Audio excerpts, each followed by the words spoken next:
Is it just me? Or does it seem like when we have people like Paul McCartney, we have people like Ringo Starr, we have people like um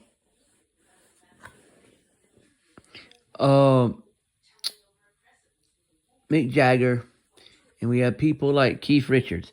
Those people seem to live forever. They can't never seem to die out, and they all have unique things that they do as time goes on, and you're like, oh, and something new from these people, and you look at like, well, what is the brand new thing that they're doing?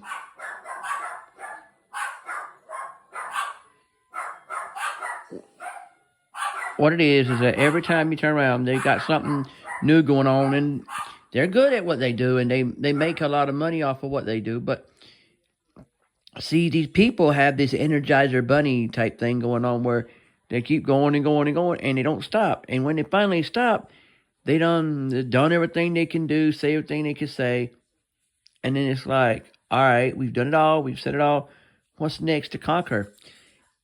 And when you are a band, whether you're from Europe or America, if you can conquer America, you've got it going on for yourself. But see, they don't do that a lot. So it gets to the point now where people just say, whatever. I say, no, not whatever. There's a lot of this going on nowadays where people just decided that you don't need to be conquering America to make it. But I look at it like this. Boy George did it. And a lot, I mean, yeah, I know how Mo Bandy and Joe Stampley, they wrote a song. I don't know if they wrote the song or if they just sung it, but it was a song, Where's the Dress? Now, that was basically about if Boy George can make it in the music business doing what he did, then what's to say that people like Mo Bandy and Joe Stampley can't do it too? Now, there's a lot of y'all that look at it like, who? I know what you're thinking. What it was they were two country music singers in America who basically they were separate to start with. Then they got to being good buddies, and then they decided to work together, and then they made a thing called Mo and Joe, and it lasted for as long as they could come up with songs that worked well with both of them working together. And Mo Bandy, if you want to, you can look up. I think it was called "Songs My Mother Loved" or something like that. It's a gospel album he did, which he's the. If y'all remember, Mo Bandy was the one that sung the song "In My Father's House Are Many Mansions," but it's the country song. It was, "In my Father's house are many mansions, so tonight some make their beds along the streets. Oh, I seen life still, last winter bitter chill. In my Father's house, there's a mansion for me." He did that song, maybe, and then Bandy the Rodeo Clown. But anyway, the point is, there's a lot of guys that hit it big and in the whole globe. So I'll take that back. It's not just America you got to conquer. You got to conquer the whole world when it comes to music. If you can make it like that, and you got it going on, I've seen a lot of guys go out there, been out there for years and years making music, and still never got it because they didn't find that spark, that thing that caused the great ones to make it. And then they say, "Why come I can't get what I want done?" You didn't get it done because you didn't see the magic in it. You didn't see, oh, ho, ho, it's magic.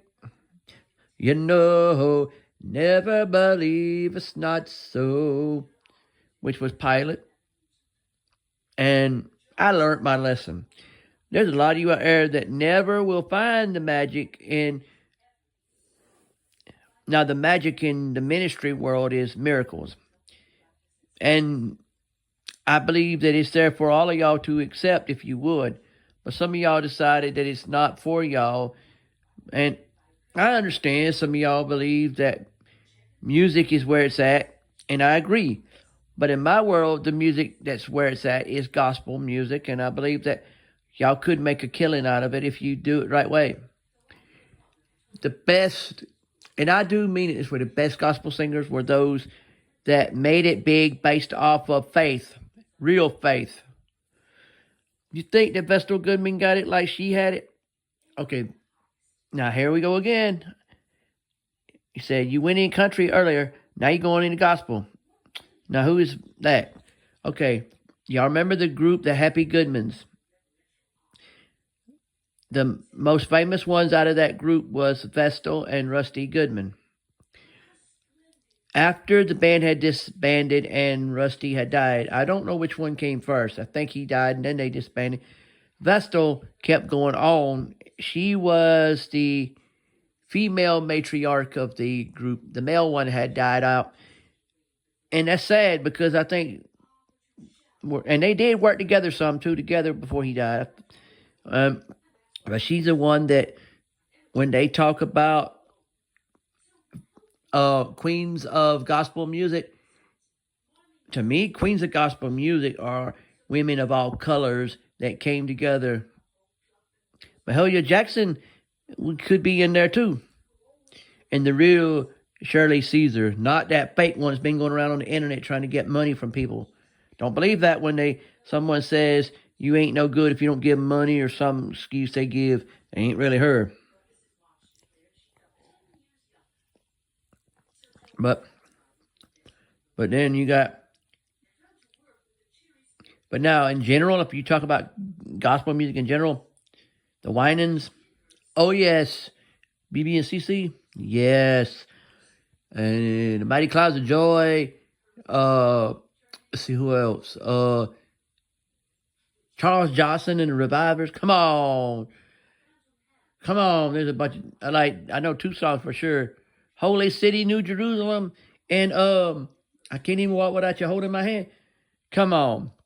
When it comes to down home, good gospel music, that's got to be in there too. I'm not giving those genres of it. I'm just saying good down home gospel that you know you could sit there and say, I want to shake this man's hand, and you didn't care that they were one color and you were another. No, right now, if he let me and if he was still alive, I would love to have shook his hand and hugged his neck and said, Brother Johnson, I say this to you because I believe we're brothers in Christ.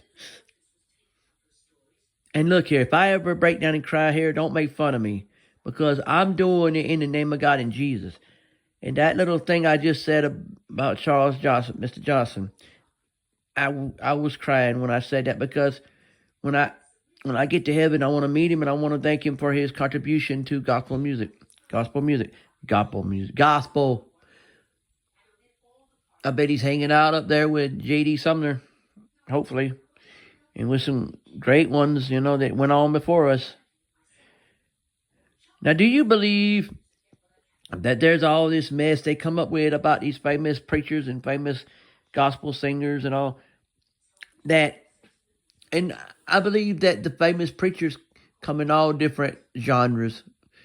As long as they're teaching the gospel, it doesn't matter what style you're in, as long as you teach it right. Whether you're a cowboy preacher, whether you're a Baptist, Methodist, Catholic, Apostolic.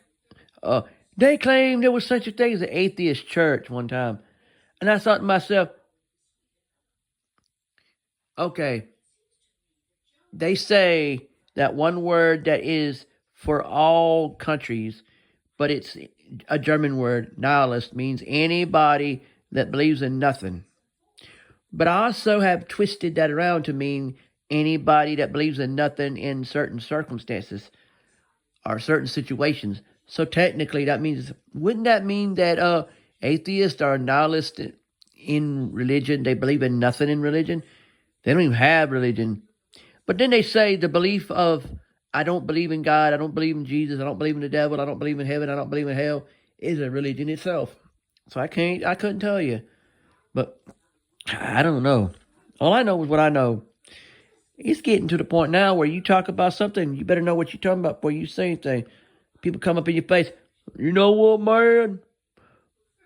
What? You believe in that stuff you say about God and Jesus and heaven and hell and the devil and demons and the Bible and the cross, and the devil's symbol is the upside down cross, and the devil's book is the devil's Bible and all that stuff? Like, yeah, I do. Are you crazy? I'm not crazy. I know where I stand in life. I stand on the solid rock. And whatever foundation the good Lord told me to build a church on, I would. But you don't have material. Hey, I'll do it. I do it the way God and Jesus told me to. And that's the way I feel. I feel like you gotta stand up and be serious about what you're doing. Too many people sit there and they fuss and complain. Then when the time comes to be honest, where did that go? Out the window, because honesty never meant nothing to nobody. It was a bunch of games that people were playing to get somewhere. Like I meant to say, and it's probably gonna be in something I already put out or I may not have yet. But if it is, and this is the second time I said this, but I remember when, from my childhood on, way back in the day, you'd go to church. And if you went to church and you had a good preacher, so good he was your best friend, then when he wasn't preaching there no more and somebody else took over, you'd say, oh, this guy's good, but not as good as preacher so-and-so was. Now, you got a man who's preaching in a church good enough to be your best friend. He won't be working there no more. Next guy comes in. Oh, he's good too. Wait a minute. You say that about every preacher comes in. Can't you say something about the other one and say what you feel about him? Oh, I guess not. The other preacher was good too. Some preachers have the Holy Ghost in them. They're possessed by God and Jesus and know what they're doing. But if they don't know what they're doing, they don't got the miracles. They ain't got that thing, that power. But see, that's the thing. People do is they say, and if you're a good preacher, you're going to say, look, I know I've sinned, past, present, and future, and as long as God and Jesus knows what those sins are, that's all that should matter. I ain't going to sit there and have everybody judge me. Well, you did this. How can you be a preacher if you did this? And then they tell you, how can you be a preacher in general? And I told people how many times how I got that far. But apparently they didn't want to hear that part. They want to hear the part where you tell them what happened with you. And what happened with you is that you did something you weren't supposed to. And don't want to look at like it's your past. Oh, no. Nobody wants to look at nothing you did as if you did it years and years ago or however how long you done it. It don't matter how long you done it. As long as God and Jesus know and you got that straightened out with God and Jesus and they're straight with you, go ahead with it. I love y'all, but y'all got to quit that mess. And I understand where y'all coming from. Y'all really want to start stuff, but please don't, because I'm tired of it. You said, did it happen to you? Well, yeah, it has happened to me before. I had somebody tell me I wasn't no preacher. And I told them where I stood with that subject. I've even told y'all. If y'all look back in my past on the internet, y'all will see what happened with that subject. And I'm telling y'all, yeah, I'd love to be in a building every Sunday preaching. Don't tell me I wouldn't. So, and I know that God and Jesus one day is going to let it happen before I'm dead and gone. And I hope so. But I want y'all to know, when y'all leave this world, when y'all know what y'all got going on in this world, you got going on, while you're alive, if you know what you got going on in this world, you should determine where you go when you die. You did good when you're alive, you should be able to be eligible for heaven when you die. Be serious about it. Don't play games about it. Don't tell people, well, this, that, and the other. No, seriously. What's going on in your life? Well, if you know what's going on in your life, you'll know how serious you can be about the whole thing. Like I said, and I always say, I do love y'all. But I want y'all to take me seriously and me take you seriously. But anyways, I better let y'all go. I just want to talk to y'all for a little while.